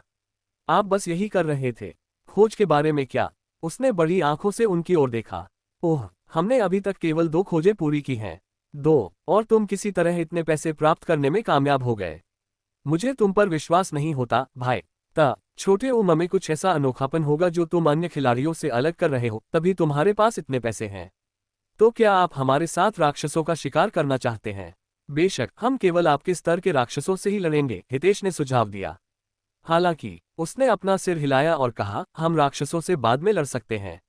मैं पहले इस दुनिया का अधिक अनुभव करना चाहती हूँ, इसलिए मैं कुछ छोटी छोटी खोजें करने जा रही हूँ। तुम्हें पता है कि खोज कहाँ मिलती है? हितेश ने अपनी भौहें उठाईं। नहीं, अगर आप पूछे तो ज्यादातर दुकानें पूछताछ के लिए सामान देती हैं, उसने सिर हिलाया। तुमने ये कहाँ से सीखा? मुझे तो इसके बारे में पता भी नहीं था, उन्होंने कहा। इंटरनेट जानकारी का एक अद्भुत स्रोत है, आप इस पर लगभग सब कुछ सीख सकते हैं। वैसे भी अधिकांश खिलाड़ी इसी तरह से पैसे कमा रहे हैं, खोज करके और कलकोठरी साफ करके। लेकिन चूंकि हमारे पास एक साथ खेलने के लिए बहुत समय है, इसलिए मैं आपके साथ इस खेल में सामान्य चीजों का आनंद लेना चाहता हूं, इससे पहले कि हम काल कोठरी साफ करने और राक्षसों का शिकार करने जैसे गंभीर काम शुरू करें। मुझे इससे कोई परेशानी नहीं है, हितेश ने सिर हिलाया। मैं अब तुम्हारे पीछे पीछे चलूंगा, इसलिए आगे चलो। ठीक है। इसके बाद यूरो ने हितेश को स्प्रिंग सिटी के चारों ओर घुमाया, जब तक कि उसे दवा की दुकान नहीं मिल गई और वह अंदर चली गई। नमस्ते, मैं एक खोज की तलाश में हूँ। क्या इस स्टोर को किसी चीज में सहायता की जरूरत है? यूरो ने थोड़ी देर बाद रिसेप्शनिस्ट से पूछा। रिसेप्शनिस्ट ने सिर हिलाया और कहा, ओह, पूछने के लिए धन्यवाद। मेरे पास कुछ जड़ी बूटियां कम पड़ रही हैं, इसलिए अगर आपको कोई आपत्ति न हो तो क्या आप मेरे लिए 3 जिन स्पिरिट ग्रास ला सकते हैं? वे शहर से 10 मील दूर मिल सकती हैं। आपको श्री कियांग की दवा की दुकान से एक कार्य प्राप्त हुआ है। क्वेस्ट, स्पिरिट ग्रास एकत्रित करना। कठिनाई, आसान। क्वेस्ट विवरण: श्री कियांग की दवा की दुकान में स्पिरिट ग्रास के 3 जिन वापस लाओ। इनाम 30 सिल्वर। हम स्पिरिट ग्रास के साथ वापस आएंगे। यूरो ने हितेश के साथ दुकान से बाहर निकलने से पहले बूढ़े आदमी से कहा। बस इतना ही। हितेश को आश्चर्य हुआ कि उनके लिए खोज प्राप्त करना कितना आसान था। तुमने क्या उम्मीद की थी, भाई? यूरो ने उसे अजीब तरह से देखा। कुछ नहीं, बस इतना है कि मैंने जो खोज की है उनकी तुलना में ये थोड़ा उबाऊ है। मुझे नहीं पता कि आपने किस प्रकार का क्वेस्ट किया है, लेकिन क्वेस्ट के लिए ये काफी सामान्य है और यह खिलाड़ियों के बीच बहुत लोकप्रिय भी है क्योंकि यह अपेक्षाकृत सुरक्षित और फायदेमंद है। 30 सिल्वर इनाम है। हितेश ने अपनी भौहें उठाईं। उसे जो इनाम दिए गए हैं उनकी तुलना में 30 सिल्वर व्यावहारिक रूप से कुछ भी नहीं है। हितेश की संदिग्ध नजर देखकर यूरो ने कहा, 30 सिल्वर शायद आपके जैसे अमीर व्यक्ति को ज्यादा न लगे, लेकिन दूसरे खिलाड़ियों के लिए ये काफी बड़ी रकम है। अगर कोई इन खोजों को 10 बार पूरा कर ले तो उसके पास आम उपकरण और दूसरी चीजों के लिए काफी पैसे होंगे। दोहराए जाने वाले कार्य हो। हितेश ने सिर हिलाया। खैर चलो कुछ स्पिरिट ग्रास की कटाई करते हैं। मैंने कल रात ही इस जगह के बारे में कुछ शोध किया है, इसलिए मुझे स्प्रिंट सिटी के आसपास की हर चीज के बारे में पता है, जिसमें स्पिरिट ग्रास का स्थान भी शामिल है। यूरो ने हितेश को शहर के बाहर ले जाते हुए कहा। जैसा कि आपसे उम्मीद थी, हमेशा तैयार। हितेश उसके उत्साह पर मुस्कुराया। कुछ समय बाद वे स्प्रिंट सिटी छोड़कर स्पिरिट ग्रास की ओर बढ़ने लगे। भाई तियान, आगे को 6 निम्न स्तर के आत्मा प्रशिक्षु जानवर हैं। जियो हुआ ने अचानक उन्हें चेतावनी दी। हितेश ने तब यूरो से कहा, मैं उनकी देखभाल करूंगा। सावधान रहो भाई। उसने सिर हिलाया। इसके बाद हितेश ने तारों वाली खाई को पुनः प्राप्त किया और चुपचाप राक्षसों के पास पहुंचा। तीसरे स्तर के आत्मा प्रशिक्षु पर 3 सींग वाला सुअर। यह मेरे लिए स्टारी एबिस का उपयोग करने और अपने खंजर कौशल का अभ्यास करने का एक अच्छा समय है, हितेश ने खुद से सोचा। एक बार जब वह काफी करीब पहुंच गया तो हितेश अचानक आगे बढ़ा और उसने 1000 चाकू तकनीक से सीखी गई तकनीकों के अनुसार स्टारी एबिस को घुमाया। वूश! हितेश के हाथ में मौजूद काला खंजर फड़फड़ाया और अगले ही पल तीनों राक्षसों का सिर काट दिया गया। उन्हें प्रतिक्रिया करने का मौका भी नहीं मिला। यह एहसास इतना भी बुरा नहीं है। हितेश ने सुखद आश्चर्य से स्टारी एबिस को देखा। इस बीच यूरो हैरान भाव से दृश्य को देखती रही। उसकी हरकतें बहुत तेज और सटीक हैं। जब तक उसने राक्षसों का सिर नहीं काटा, मुझे पता ही नहीं चला कि उसका हाथ हिला भी था। हितेश की वीरता को देखकर वह मन ही मन रो पड़ी। काश उसे पता होता कि यह खंजर चलाने का उसका पहला मौका है। यह तो कमाल हो गया भाई। अभी तो तुम बिल्कुल अलग ही इंसान लग रहे थे। बाद में उसने उसकी तारीफ की। मुझे लगता है कि जब तुमने कहा था कि मैंने बहुत सारे राक्षसों का शिकार किया है तो तुम झूठ नहीं बोल रहे थे। इस समय आपकी खेती काफी अच्छी होगी। भाई, आपकी खेती क्या है? फिर उसने उससे पूछा। यह एक रहस्य है, उसने चेहरे पर रहस्यमय मुस्कान के साथ कहा। अरे, तुम इसे रहस्य क्यों रखना चाहोगे?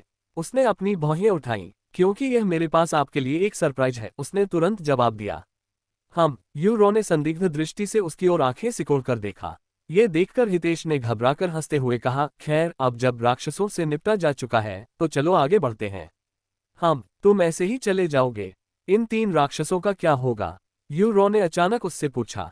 क्या मतलब है तुम्हारा? इन 3 राक्षसों का क्या? हितेश ने हैरान होकर अपना सिर झुकाया। अधिक जानकारी के लिए lightnovelpub.com पर जाएं। मुझे मत बताओ कि तुम वास्तव में इतनी सारी सामग्री जमीन पर छोड़ने जा रहे थे। ये बहुत बेकार है। अगर हम इन राक्षसों के मांस और हड्डियों को स्टोर में बेचते हैं तो हम बहुत अधिक पैसा कमा सकते हैं। उसने उससे समझाया। ओह, मैंने इसके बारे में कभी नहीं सोचा, उसने धीमी आवाज में कहा। क्या उसने वाकई इतना सारा पैसा सिर्फ राक्षस कोर बेचकर कमाया है? मैं कल्पना भी नहीं कर सकती कि लाखों सोने के सिक्के कमाने के लिए कितने राक्षस कोर की जरूरत होगी। यूरो ने असहाय होकर अपना सिर हिलाया। हितेश को तो राक्षसों की सामग्री बेचने के बारे में भी नहीं पता था। भाई, या तो हम इन सुअरों को कसाई की तरह काटकर उनकी सामग्री अलग अलग बेच सकते हैं या फिर पूरी लाश को एक साथ बेच सकते हैं। आप कौन सा तरीका चुनेंगे? हम सामग्री को अलग अलग बेचकर ज्यादा पैसे कमाएंगे, लेकिन इसके लिए ज्यादा मेहनत भी करनी होगी, यूरो ने कुछ देर बाद उससे कहा। हितेश ने उससे कहा, मैं इन्हें तुम्हारे लिए काट दूंगा। क्या तुम जानते हो कि कैसे? यूरो ने उसे संदेह भरी नजरों से देखा। एक पूरे राक्षस को काटना कोई ऐसी चीज नहीं है जो बिना प्रशिक्षण और अनुभव के की जा सकती है।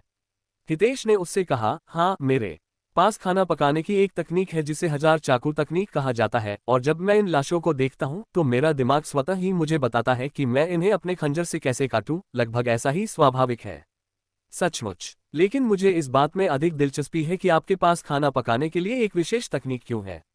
उसने उससे कहा। मुझे यकीन नहीं है क्योंकि मैंने ऐसा कभी नहीं किया है, लेकिन इसे देखकर मुझे बहुत आत्मविश्वास महसूस होता है। हितेश ने 3 सींग वाले सुअरों के पास जाकर तारों वाला रसातल अभी भी अपने हाथ में पकड़ रखा था। फिर वह लाशों के सामने घुटनों के बल बैठ गया और खंजर से राक्षसों की लाशों को काटना शुरू कर दिया। उनकी हरकतें न तो बहुत धीमी थीं और न ही बहुत तेज, प्रत्येक कट एक ही सहज गति में किया गया, जिससे उनकी सारी हरकतें अत्यंत स्वाभाविक प्रतीत हुईं। लगभग ऐसा लगा जैसे उन्हें पहले से ही वर्षों का अनुभव हो। वाह, और तुमने ये सब खाना पकाने की तकनीक से सीखा है? यू रॉ ने विस्मय में बुदबुदाया। हाँ, क्या तुम भी इसे सीखना चाहती हो? मेरे पास अभी भी तकनीक की किताब है, हितेश ने उससे पूछा। आप दूसरों के साथ तकनीक साझा कर सकते हैं। यू रॉ ने अपनी भौहें उठाईं। हमें एक बार कोशिश करने के बाद पता चल जाएगा, लेकिन मुझे इस सुअर को काटने का काम पूरा करने दो। पहले सींग वाले सुअर को पूरी तरह से काटने के बाद हितेश ने दूसरे सींग वाले सुअर पर काम करना शुरू किया और उसकी हरकतें पहले से भी अधिक साफ दिखाई दी। भाई तियान से जैसी उम्मीद थी, वह बहुत तेज गति से सीख रहा है। हितेश को कुशलता से सींग वाले बड़े सुअरों को काटते हुए देखने के बाद जियो हुआ ने स्वीकृति में अपना सिर हिलाया। मुझे आश्चर्य नहीं हुआ, क्योंकि मेरा भाई एक प्रतिभाशाली व्यक्ति है, जिसने दुनिया के लगभग हर वाद्ययंत्र को पेशेवर रूप से बजाना तब सीखा था जब वह केवल 5 वर्ष का था। यू रॉ ने भी अपना सिर हिलाया और जियो हुआ से सहमति जताई। भाई तियान वाद्य बजा सकता है। जियो हुआ ने उसकी ओर बड़ी बड़ी आंखों से देखा। क्या ऐसा कुछ है जो यह आदमी नहीं कर सकता? न केवल वह वाद्य यंत्र बजा सकता है, बल्कि वह उसे दोषरहित ढंग से बजा सकता है। ऐसे करोड़ों लोग हुआ करते थे जो उसकी प्रशंसा करते थे। बस बहुत हो गया, यू रॉ। ये सब अतीत की बात है। अब इसे आगे बढ़ाने की कोई जरूरत नहीं है। हितेश ने अचानक चेहरे पर गंभीर भाव लाते हुए उसे बीच में टोका। ओह, मुझे माफ कर दो भाई। मैं बहुत ज्यादा उत्साहित हो गई और कुछ ऐसा बोल दिया जो मुझे दोबारा नहीं बोलना चाहिए था। यू रॉ को तुरंत अपनी गलती का एहसास हुआ और उसने उससे माफी मांगी। यद्यपि हितेश पहले वाद्ययंत्र बजाते थे, लेकिन अपनी बीमारी के कारण उनकी दृष्टि कमजोर हो गई थी, इसलिए उन्हें अंधे रहते हुए ही वाद्ययंत्र बजाना पड़ा, तथा तब तक बजाना पड़ा जब तक कि वे शारीरिक रूप से अपने शरीर को हिला नहीं सकते थे। उद्धरण चिन्ह उद्धरण चिन्ह। अपने आसपास के निराशाजनक माहौल को देखकर जियो हुआ ने फिलहाल कोई सवाल न पूछने का फैसला किया और चुपचाप हितेश को आखिरी सींग वाले सुअर को काटते हुए देखा। कुछ मिनट बाद जब हितेश ने तीनों सींग वाले सुअरों को बिना किसी गलती के मार डाला, तो उसने सामग्री को अपने स्थानिक वलय में फेंक दिया। मैं अवाक हूँ भाई, भले ही तुमने पहली बार एक सुअर को काटा था, एक राक्षस, तुमने कोई गड़बड़ नहीं की। यहाँ तक कि तुम्हारे हाथ भी साफ हैं। ऐसा लगता है जैसे तुमने कभी ऐसा किया ही नहीं। यू रॉ ने एक बार फिर उसके प्रति अपनी प्रशंसा व्यक्त की।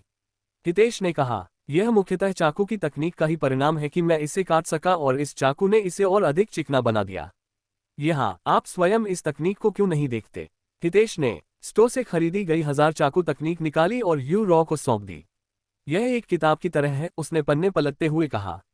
कुछ समय बाद यू रॉ ने पूरी तकनीक पढ़ ली। उसने सिर झुकाकर हितेश की ओर देखा और बोली, तुमने तकनीक कैसे सीखी? मैंने पूरी तकनीक एक एक करके पढ़ी और फिर भी मुझे ये कौशल नहीं आया। हितेश ने कहा, मैंने वही किया जो आपने किया, मैंने पुस्तक पढ़ी। फिर वह शियाओ हुआ की ओर देखने लगा और उससे पूछा, क्या ये तकनीकें एक बार इस्तेमाल की जाने वाली चीजें हैं? अगर मैंने पहले ही इससे कोई तकनीक सीख ली है, तो क्या दूसरे लोग ऐसा नहीं कर पाएंगे? हालांकि जियाओ हुआ ने अपना सिर हिलाया और कहा, यह संभव नहीं है। तकनीकें राक्षस कोर की तरह नहीं हैं जो एक बार उपयोग करने के बाद गायब हो जाती हैं। जब तक आप तकनीक को समझ सकते हैं, आपको इसे सीखने में सक्षम होना चाहिए। तो फिर मैं इसे क्यों नहीं सीख सकती? यू रॉ ने उससे पूछा। ऐसा सिर्फ इसलिए है क्योंकि आपने तकनीक को नहीं समझा है। जब तक आप भाई तियान की तरह साधना के महारथी नहीं हैं जो किसी चीज को सिर्फ एक नजर में समझ सकते हैं, आपको उस किताब को बार बार पढ़ना होगा जब तक कि आप उसे समझ न लें। बेशक ये भी संभव है कि आप तकनीक के अनुकूल न हो। अगर ऐसा है तो आप तकनीक नहीं सीख पाएंगे, चाहे आप इसे कितनी भी बार पढ़ लें। हालांकि ऐसा आमतौर पर सिर्फ ज्यादा गहन तकनीकों के साथ होता है, किसी साधारण खाना पकाने की तकनीक के साथ नहीं। ओह, तो मैं किसी और समय फिर कोशिश करूंगी, यू रॉ ने कुछ निराश होते हुए कहा। हितेश और अन्य लोग कुछ ही देर बाद आत्मा घास की खोज में वापस लौट आए। अपनी यात्रा के दौरान उनका सामना 2 और राक्षसों से हुआ। दोनों ही दूसरे स्तर के आत्मा प्रशिक्षु क्षेत्र में थे, जिनका हितेश ने कुछ और समय बिताने से पहले तेजी से और सहजता से निपटारा कर दिया। हितेश और अन्य लोगों को खोज शुरू किए 2 घंटे बीत चुके हैं और वे अभी उस क्षेत्र में पहुंचे हैं जहां आत्मा घास स्थित थी। आत्मिक घास कैसी दिखती है? स्थान पर पहुंचने के बाद हितेश ने पूछा। ये सामान्य घास की तरह ही है, लेकिन इसकी नोक नीली है इस घास की तरह। यूरो ने हितेश को दिखाने से पहले स्पिरिट घास की एक पत्ती काटते हुए कहा। हमें इनमें से 3 जिन चाहिए। इसमें तो बहुत समय लगेगा। छोटी घास को देखकर हितेश की आंखें चौड़ी हो गईं। वास्तव में ये सामान्य घास से कहीं ज्यादा भारी है, इसलिए हमें उतनी जरूरत नहीं है जितनी आप सोच रहे हैं। यहाँ खुद ही देख लीजिए। यूरो ने उसे स्पिरिट ग्रास थमा दिया। वाह, तुम सही कह रहे हो। मैं वास्तव में इसके पीछे कुछ वजन महसूस कर सकता हूँ। हितेश ने आश्चर्य व्यक्त किया। इतनी छोटी और हल्की दिखने वाली चीज का इतना वजन कैसे हो सकता है? भाई तियान, साधना जगत में सबसे अधिक धोखा देने वाली चीज है व्यक्ति का रूप रंग। तुम्हें कभी भी किसी पुस्तक का मूल्यांकन उसके आवरण से नहीं करना चाहिए, अन्यथा तुम्हें पछताना पड़ेगा।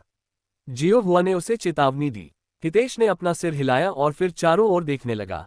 कुछ मिनट इधर उधर देखने के बाद हितेश ने आत्मा घास की तलाश के लिए अपनी आंखों का उपयोग करना बंद करने का निर्णय लिया और कुछ नया करने का प्रयास शुरू किया। आत्मिक घास में एक अनोखी आभा होती है। अगर मैं अपनी साधना से इसे महसूस कर सकूं तो मैं अपनी आंखों का उपयोग किए बिना भी उन्हें ढूंढ पाऊंगा। इसके बाद हितेश ने अपना आभामंडल बढ़ाना शुरू किया जब तक कि वह अपने आस पास कुछ मीटर की दूरी पर स्थित चीजों को महसूस नहीं कर सका। वाह, भले ही मेरी आंखें बंद हों, फिर भी मैं किसी तरह अपने दिमाग में दुनिया देख सकता हूं, और यह मेरी आंखों का उपयोग करने से भी ज्यादा साफ लगता है। हितेश इस नई खोज से चकित था। काश वह इस तकनीक का इस्तेमाल वास्तविक दुनिया में कर पाता। इस तरह वह अंधा होने के बावजूद भी देख पाता। आपने दिव्य ज्ञान सीख लिया है। दिव्य अनुभूति, रैंक, पृथ्वी, महारत स्तर 1। वर्णन। जब तक कोई व्यक्ति अपनी दिव्य इंद्रिय को सक्रिय रखता है, वह एक निश्चित दूरी पर स्थित सब कुछ देख सकेगा, यहां तक कि वे चीजें भी जो सामान्यतः नंगी आंखों से नहीं देखी जा सकती। और कुछ ही क्षणों में हितेश एक साथ 1 दर्जन से अधिक स्पिरिट ग्रास का पता लगाने में सक्षम हो गया। उद्धरण चिन्ह ... उद्धरण चिन्ह। जियो हुआ ने चौड़ी आंखों से हितेश के चारों ओर फैले हुए आभामंडल को देखा। दिव्य ज्ञान। भाई तियान ने कहा, छोटी इसी तरह खुद ही दिव्य ज्ञान का उपयोग करना सीख लिया। भले ही वह अपनी दिव्य ज्ञान को केवल कुछ मीटर तक ही बढ़ा सकता है, लेकिन ये किसी ऐसे व्यक्ति के लिए एक अविश्वसनीय उपलब्धि है जो केवल आत्मा योद्धा क्षेत्र में है। जियो हुआ ने मन ही मन सोचा। सामान्यतः केवल आत्मा गुरु क्षेत्र के साधक ही दिव्य ज्ञान को सीखने और उपयोग करने में सक्षम होते हैं। फिर भी हितेश इसे सीखने में सफल रहा, जबकि वह केवल आत्मा योद्धा क्षेत्र में था। हालांकि राक्षस कोरखाने और उसकी ईश्वरीय समझ प्रतिभा की तुलना में इसने जियो हुआ को बहुत अधिक झटका नहीं दिया, जो पहले से ही उसके समझ से परे अस्तित्व के लिए अभ्यस्त हो रहा था। यहाँ यूरो, मुझे 12 स्पिरिट ग्रास मिले हैं। हितेश ने यूरो को वह स्पिरिट ग्रास दिखाया जो उसने अपनी दिव्य इंद्रिय का उपयोग करके पाया था। क्या तुमने इतनी जल्दी इतने सारे कैसे ढूंढ लिए? मुझे तो सिर्फ 2 ही मिले थे। यूरो ने चौड़ी आंखों से अपने हाथों पर स्पिरिट ग्रास के छोटे ढेर को देखा। आप अपनी साधना का उपयोग करके आत्मा घास को महसूस करने की कोशिश क्यों नहीं करती, बजाय इसके कि आप उन्हें अपनी नंगी आंखों से देखें?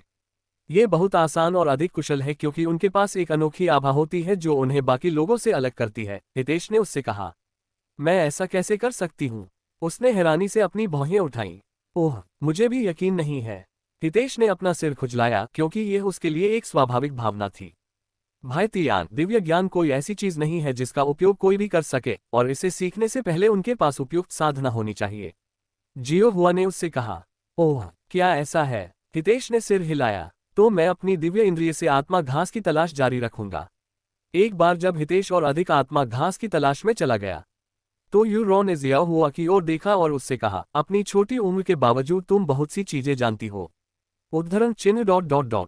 जियो हुआ का अस्तित्व आपके सोचने से भी अधिक समय से है, उसने शांत स्वर में उत्तर दिया। तो फिर आपकी उम्र कितनी है? यूरो ने बड़ी बड़ी आंखों से उसकी ओर देखा। उद्धरण चिन्ह ... उद्धरण चिन्ह। हालांकि जियो हुआ ने उसकी बात का कोई जवाब नहीं दिया, ऐसा अभिनय किया जैसे वह बहरी हो। आप एक साथी महिला को भी नहीं बता सकते, यूरो ने जोर देकर कहा। जब आप एक साधक हैं तो आपकी उम्र कोई मायने नहीं रखती। जियो हुआ ने सवाल को टालते हुए कहा। यूरो ने जियो हुआ की तीव्र अनिच्छा को देखकर अंदर ही अंदर अपना सिर हिलाया और आह भरी। वैसे भी मैं भाई तियान को सारा काम अकेले नहीं करने दे सकती। मैं स्पिरिट ग्रास की तलाश भी जारी रखूंगी। यूरो अपनी नंगी आंखों से स्पिरिट ग्रास की तलाश में वापस लौट आए। आधे घंटे बाद हितेश अपने स्थानिक वलय में प्रचुर मात्रा में आत्मा घास के साथ यूरो और जियो हुआ के पास लौटा। हितेश ने उससे कहा, इस समय मेरे स्थानिक वलय में लगभग 20 जिन स्पिरिट ग्रास होने चाहिए। 20 जिन्स, ये हमारी जरूरत से कहीं ज्यादा है, यूरो ने कहा। हितेश ने कहा, हाँ, लेकिन यदि खोज दोहराने योग्य है तो हम इसे एक बार में कई बार पूरा कर सकते हैं। ओह, ये तो बहुत होशियारी है भाई। इस बीच मैं केवल 2 जिन्स मूल्य की आत्मा घास ही ढूंढ पाया हूँ। यूरो ने आह भरी। भाई तियान, जियो हुआ ने आपके लिए कुछ आत्मा घास भी इकट्ठा की है, जियो हुआ ने कहा। धन्यवाद जिया हुआ। जब तक हमें इसे सौंपना न पड़े आप इसे अपने पास रख सकती हैं, हितेश ने उससे कहा। नहीं, उसने सिर हिलाया। अब जबकि हमने खोज पूरी कर ली है तो चलिए दवा की दुकान पर वापस लौटते हैं और अपनी आत्मा घास सौंप देते हैं, यूरो ने कहा। इस प्रकार वे स्प्रिंट सिटी की ओर वापस जाने लगे। हालांकि वापस लौटते समय हितेश और उसके छोटे समूह को खिलाड़ियों के एक अन्य समूह का सामना करना पड़ा जो उनकी दिशा में आ रहा था। भाई तियान, आगे 5वें स्तर के आत्मा प्रशिक्षु क्षेत्र में 4 साधक हैं। जियो हुआ ने दोनों समूहों के मिलने से बहुत पहले ही उनसे कहा था। यूरो ने कहा, वे निश्चित रूप से ऐसे खिलाड़ी होंगे जो एक ही खोज कर रहे होंगे। जब दोनों समूह मिले तो दूसरे समूह ने उनसे पूछा, हेलो, क्या आप लोग स्पिरिट ग्रास स्थान से आ रहे हैं? हाँ, ये सही है। यह उस तरफ सिर्फ 1 मील की दूरी पर है। हितेश ने उस दिशा की ओर इशारा किया जहां से वे आए थे। इसके बाद चारों खिलाड़ियों ने एक दूसरे की ओर देखा और दृढ़ निश्चय के साथ सिर हिलाया, फिर मुड़कर हितेश की ओर देखा। चूंकि आप जानते हैं कि स्पिरिट ग्रास कहाँ मिलेगा और यह ज्यादा दूर भी नहीं है, तो आप हम पर एक अच्छा उपकार क्यों नहीं करते और जो आपके पास पहले से है उसे हमें सौंप देते हैं। खिलाड़ियों में से एक ने उनसे कहा और बाकी 3 खिलाड़ियों ने अपने हथियार निकाल लिए। उद्धरण चिन्ह डॉट डॉट डॉट उद्धरण चिन्ह। हितेश अवाक रह गया। क्या उन्हें लूटा जा रहा है? दिन दहाड़े, और इससे पहले कि आप कोई विचार करें, मैं आपको चेतावनी दे दूं कि हम 4 हैं और आप केवल 3 हैं और उनमें से एक तो मात्र बच्चा है।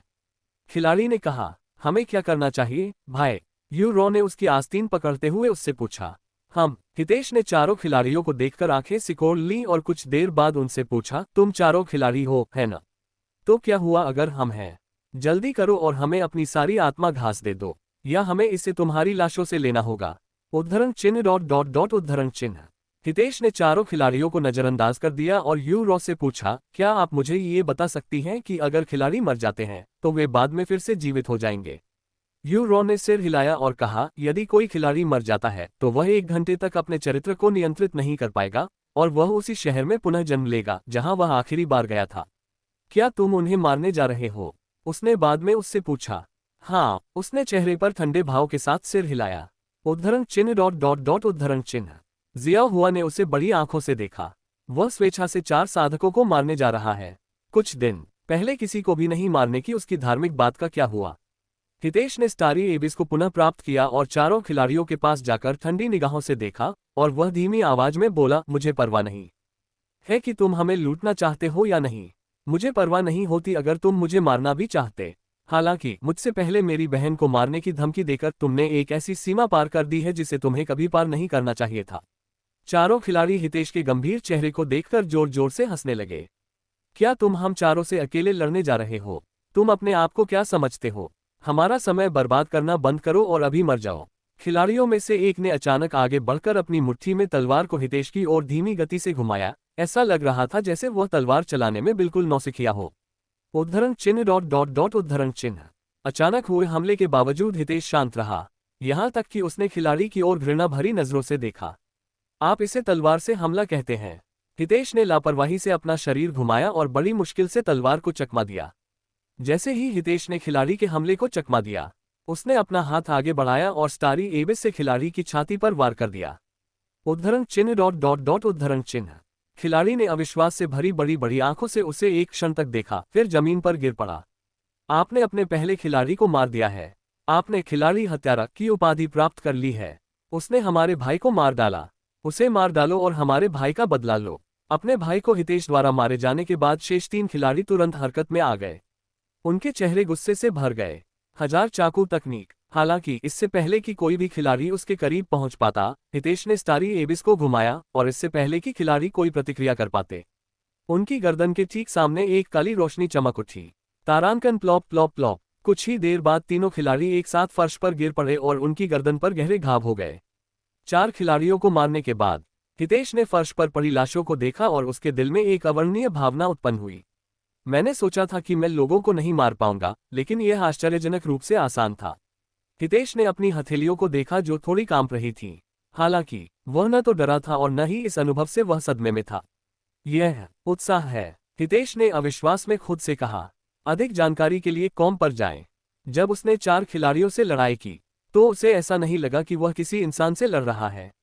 इसके बजाय उसे ऐसा लगा कि यह राक्षसों से लड़ने से अलग नहीं है।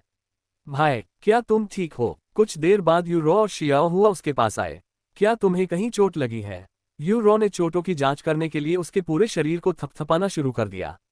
चिंता मत करो, मुझे कोई चोट नहीं लगी है, उन्होंने आश्वस्त मुस्कान के साथ कहा। और फिर उसने आगे कहा, क्या आपको लगता है कि मुझे अन्य खिलाड़ियों को मारने के लिए दंडित किया जाएगा? मुझे ऐसा नहीं लगता, क्योंकि वहां कई खिलाड़ी हत्यारे हैं, लेकिन उनमें से किसी को भी इसके लिए दंडित नहीं किया गया है, यूरो ने उससे कहा। अच्छा ऐसा है। उद्धरण चिन्ह, ये तुम्हारा पहली बार था जब तुमने किसी दूसरे खिलाड़ी को मारा था, है ना? तुम्हें कैसा लग रहा है, भाई? यूरो ने बाद में उससे पूछा।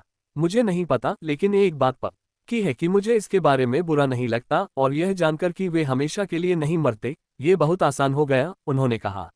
मैं किसी को भी तुम्हें चोट नहीं पहुंचाने दूंगा, यूरो, चाहे वे कोई भी हो।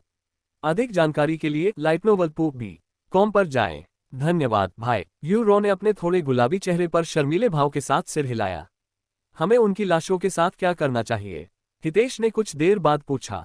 वे 1 घंटे में फिर से आ जाएंगे, इसलिए ऐसा होने से पहले ही हम उनका सामान ले लें, यूरो ने कहा और उनकी जेबों में हाथ डालना शुरू कर दिया। तुम उनका सामान ले जाओगे? हितेश ने उसकी ओर बड़ी बड़ी आंखों से देखा, क्योंकि उसे उससे ऐसी बर्बरता देखने की उम्मीद नहीं थी। क्यों नहीं, आप जानते हैं कि आंख के बदले आंख कहावत है। उन्होंने हमें लूटने की कोशिश की, इसलिए यह उचित ही है कि हम भी उनके साथ वैसा ही करें, और यह किसी राक्षस को मारने के बाद उसे नष्ट करने से अलग नहीं है। कुछ देर बाद यूरो अपने चेहरे पर निराश भाव लिए वापस लौटी। उनके हथियारों के अलावा उनके पास केवल 15 चांदी के सिक्के और कुछ मामूली रिकवरी गोलियां थीं। उसने आह भरते हुए कहा, मुझे लगता है कि यह कुछ न होने से तो बेहतर ही है। कुछ समय बाद वे स्प्रिंट सिटी की ओर वापस चल पड़े। जियो हुआ, क्या तुम हमें बता सकती हो कि क्या हमारे आसपास कोई और भी है? मैं अभी जिन लोगों से मिला हूं, उनके जैसे और लोगों से मिलने का जोखिम नहीं उठाना चाहता, हितेश ने उससे कहा। अधिक जानकारी के लिए कॉम पर जाएं। ठीक है, उसने सिर हिलाया। 2 घंटे बाद वे स्प्रिंग सिटी और फिर मिस्टर कियांग की दवा की दुकान पर वापस आए। आपका स्वागत है, युवा महिला। क्या आपको स्पिरिट ग्रास मिल गया? रिसेप्शनिस्ट ने तुरंत उसके खूबसूरत चेहरे को पहचान लिया। हाँ, अगर आपको कोई आपत्ति न हो तो हम आपके द्वारा मांगे गए सामान से भी अधिक सामान लाए हैं, यूरो ने उससे कहा। ओह, ये तो बढ़िया है। मैं तुम्हें मेरे लिए हर अतिरिक्त जिन स्पिरिट ग्रास के लिए 10 सिल्वर और दूंगा। इसके बाद रिसेप्शनिस्ट ने काउंटर पर एक तराजू रखा और कहा, आपके पास जो कुछ भी है उसे यहाँ फेंक दीजिए। यूरो ने सिर हिलाया और अपनी 2 जिन्स की कीमत वाली स्पिरिट ग्रास तराजू पर रख दी। तब हितेश ने अपनी 20 जिन आत्मा घास को तराजू में रख दिया। आपने इतने कम समय में 22 जिन स्पिरिट ग्रास इकट्ठा कर लिया। मैं हैरान हूँ, रिसेप्शनिस्ट ने प्रशंसा से कहा। रुको, हमारे पास अभी और भी है, हितेश ने कहा और जियाओ हुआ की ओर देखने लगा। तुमने कितना इकट्ठा किया? उसने उससे पूछा। 318 जिन्स, उसने शांति से उत्तर दिया। हम, दुकान में मौजूद सभी लोग अचानक अविश्वास से भरी बड़ी बड़ी आंखों से उसकी ओर देखने लगे। मुझे खेद है, युवती, लेकिन मुझे नहीं लगता कि मैंने अभी आपकी बात ठीक से सुनी है। आपने कहा था कि आपके पास कितनी स्पिरिट ग्रास है? रिसेप्शनिस्ट ने पूछने से पहले अपनी छोटी उंगली से अपने कान साफ किए। आत्मिक घास के 318 जिन्स, जियो हुआ ने शांत स्वर में दोहराया। 3-318 जिन्स, ये पूरे साल भर की आपूर्ति है। और तुम मुझे ये बताना चाहती हो कि तुमने कुछ ही घंटों में इतना सारा सामान इकट्ठा कर लिया? रिसेप्शनिस्ट ने स्पष्ट अविश्वास के साथ उसकी ओर देखा। जियो हुआ ने काउंटर पर स्पिरिट ग्रास का एक छोटा सा पहाड़ गिराने से पहले अपनी स्थानिक अंगूठी वापस ले ली, जिससे पूरा स्केल चपटा हो गया। उद्धरण चिन्ह उद्धरण चिन्ह। रिसेप्शनिस्ट और स्टोर में मौजूद बाकी सभी लोग शब्दों से परे थे, क्योंकि उनमें से ज्यादातर ने पहले कभी एक ही स्थान पर इतनी सारी स्पिरिट ग्रास नहीं देखी थी, और यहाँ तक कि हितेश और यूरो भी उससे बड़ी बड़ी आंखों से देख रहे थे। आखिर उसने इतनी सारी स्पिरिट ग्रास कैसे इकट्ठी की? जब तक वह स्पिरिट ग्रास के पूरे स्थान को नहीं उखाड़ लेती, तब तक उसे इतनी सारी स्पिरिट ग्रास नहीं मिल पाती। खैर, कोई फर्क नहीं पड़ता कि आपने ये स्पिरिट ग्रास कैसे प्राप्त किए हैं। मैं आपको उनके लिए भुगतान करूंगा, रिसेप्शनिस्ट ने अपनी हैरानी से बाहर आकर कहा। 340 जिन स्पिरिट ग्रास का मूल्य 3400 चांदी होगा, जिसे सोने के सिक्कों में परिवर्तित करने पर 34 सोने के सिक्के होंगे। क्या आप इससे सहमत हैं?